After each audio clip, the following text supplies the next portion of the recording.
Good afternoon. No, it's morning. It's late morning, ladies and gentlemen. Oh my God, we have to get the time of day right. Lounging with Lisa, the video series that has me lounging while coming at you with thoughts of the day. Do you realize that in years gone by, I would be prepping for the live gig right now? I'd be in there counting down the time. I'd be in my lounge uniform, my live outfit, ready to go. But I'm not. Here, I'm on the porch. I wanted to show you. Let me move the bowl of cat food.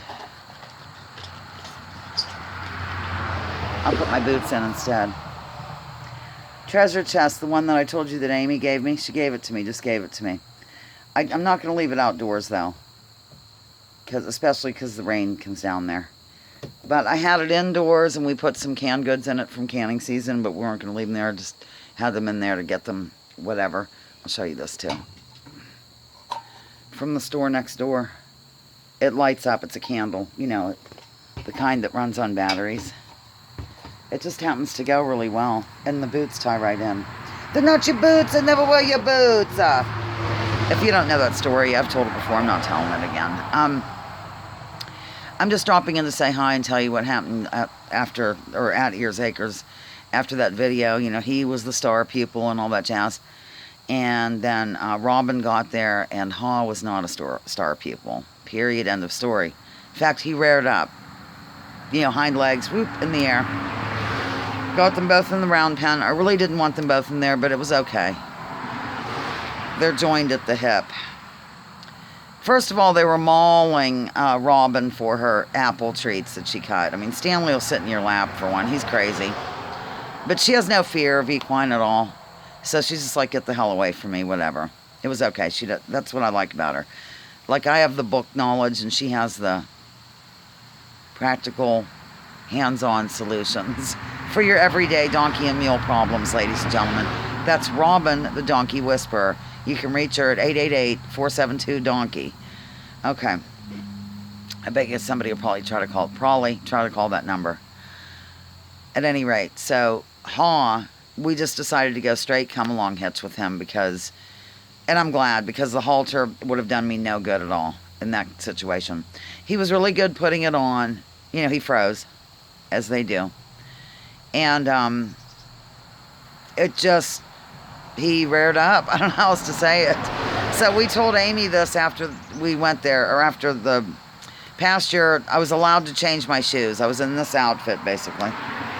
And we went over to see the band, and they were on break at one point as we were leaving, and we told Amy, and she doesn't really know anything about equines. It's real cute. And she said, is that desirable? And we're like, no, it's not. Okay, getting back to Ears Acres. So, yeah, he went up in the air. Not super high like he does when he's fighting with he, but about a couple feet off the ground.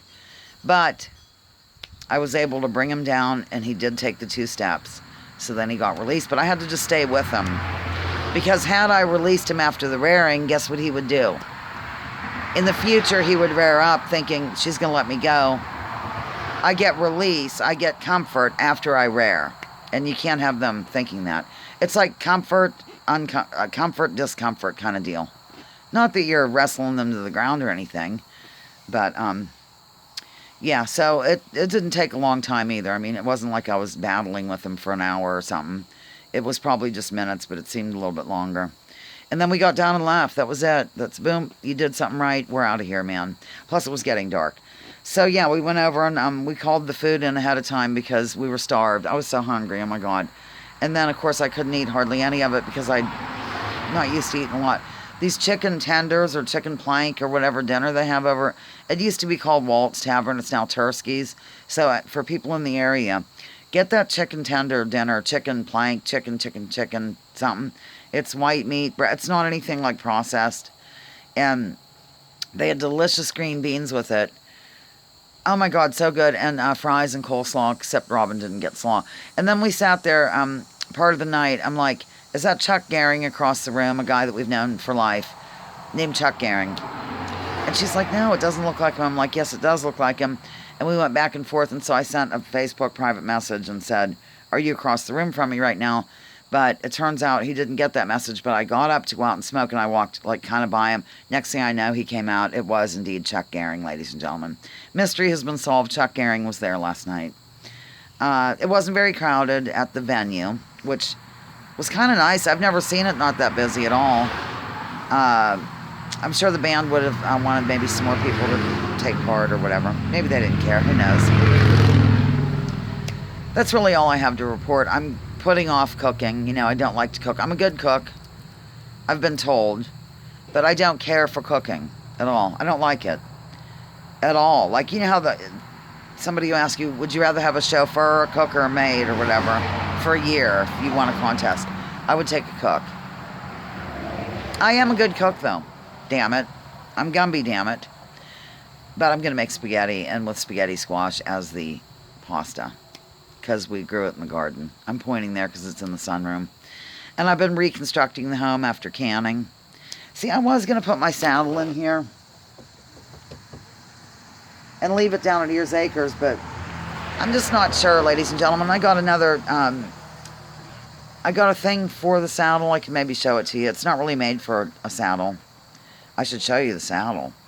I got it next door at the Anchors Away before they had any inkling of going out of business, by the way. I was a good customer. And it's something you put quilts on which you put quilts, you know, one of those deals. I thought that'll hold the saddle, but I'll probably just leave it here and take it down, you know, when I'm going to ride or something. I don't know what I'm doing, but I do love the chest. Right now it has birdseed in it with no lid. So Edna goes in tomorrow. We're going to take her, I go to the store tomorrow, but now and again, gift shop, boutique. Well, I must drop the phone. It's my Band-Aid. And then tomorrow night, we will do the Edna deal. Please send good vibes. I hope that, you know, everything's okay in terms of inspection. They had her up on the rack. You know, she needs a new gas tank. And the one gentleman said he didn't see any body work that would need done, because Jeff did a beautiful job on her. Jeff's Automotive. I can't take her up there this year, and I've explained to him why. There she is. Oh, there's a chair that I got at Anchors Away as well for under $10 because it's on sale. Yeah, because I normally take her to Jeff, but I, you know, had the situation unfold, and they got me the gas tank, all this jazz. So I explained to him, but he did a gorgeous job on that body, and the one mechanic said he didn't see anything that would, because they don't do body work at Chuck, so if there were something, I'd have to take her to Jeff's. Blah, blah, blah. Also, I called the blacksmith and left a message. So hopefully that'll be underway. There's just a lot going on. Joel and I are totally prepping for the winter. Right now in September at Ears Acres. Like, we're getting more hay. We toyed with the idea, as they say, of getting a round bale. But I was talking to Patty about it, and the way they do it, Patty, my friend, they're farmers. They would roll it into the barn. I don't know how the donkeys would get it. We'd just rather just do it this way, so we are. And, you know, getting their winter pedicures done. I hope to Holy Matrimony that Haw's able to be done. I think he will be able to. I'm going to start calling he H-E-E. When I talk about him, I'm going to say H-E-E. Because it's too confusing when I say he. You might think I'm talking about any of them. You know, could be, they're all men.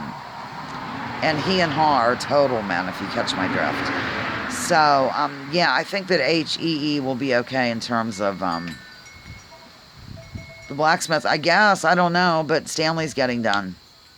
Without fail. We're just going to have to try. We're just going to have to do our best. Ladies and gentlemen. Okay, I'm done. I have to go cook. I can't put it off any longer. I have a gnome and a sleigh. A gnome and sleigh. It sounds like nomenclature or something. What's that word? Nomenclature? I don't know, whatever. Speaking of which, I still have the pen pal across the pond. He or she sends... It's a he. Okay, sends voice clips. But it's not he, the donkey. And then I write... And I really enjoy it, totally. It's fun. It's nice to, you know, as an American woman, I don't know, we think in a different manner, I believe, than other people do. So it's nice to get to know other people who don't think in the same manner that we do. I don't know what I'm saying, ladies and gentlemen. I'm being silly. But at any rate, I do enjoy the camaraderie, if you will, and if you won't. Okay, I'm done. I've decided to be grateful, as you know. So every day now I get up and I forgot to do it today. I say like 5 things for which I'm grateful, and I try not to be redundant. But I should be, you know, Mother is one of them. She is almost 95. So I should go ahead and be redundant with her. I'm grateful that that I have a house, a roof over my head. God, it took me a minute, didn't it? There's a lot of things, you know, people are in worse shape than we are. You know, like you think you're in the depths of despair and, you know, blah, blah, blah. And it's not a good scene out there, ladies and gentlemen, at all. It's going to get worse. It's not like I don't know what's going on in the world. I do. It's ridiculous. I thought it was ridiculous from day one. When it wound up, I can feel it. And, of course, I had people just thinking I was terrible for not going along with the insanity, let's say. Just a hideous person, a denier of the scientific method, which they aren't even using a scientific method, really. I'm just over it. I'm sick of people, if they ask a question about something, they're called anti-fill-in-the-blank. It bothers me to no end. Okay, I'm done. I don't want to get off on a tangent. It might be fun, though. Maybe I'll do it later. Okay, over and out here on Lounging with Lisa, the video series that has me lounging with my tooth falling apart, by the way. But I'm grateful to have other teeth. Coming at you with thoughts of the day. Please drop your political identities. That would be so great if you would. Do you know how many problems that alone would solve? It would allow you to just open your mind and see things for what they really are. And see how they keep people divided by this ridiculous nonsense. Let's focus on issues or something else, or helping others, or finding out what's really going on behind the scenes, let's say.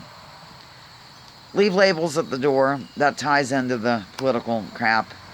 Or just labeling yourself as anything. Like, you know, I identify as a, you know, blah, blah, blah, blah, blah, and you fill in all these different things, and it gets to be kind of insane. Because then you feel like you have to defend whatever you're identifying as, I guess. Labels, was that it? Research before you judge. Not by way of Google and Wikipedia. And remember, of course, war is a racket. Don't take my word for it. Just ask these boots. And then check out General Smedley Butler and what he had to say. That's a lovely chest. That's what he said.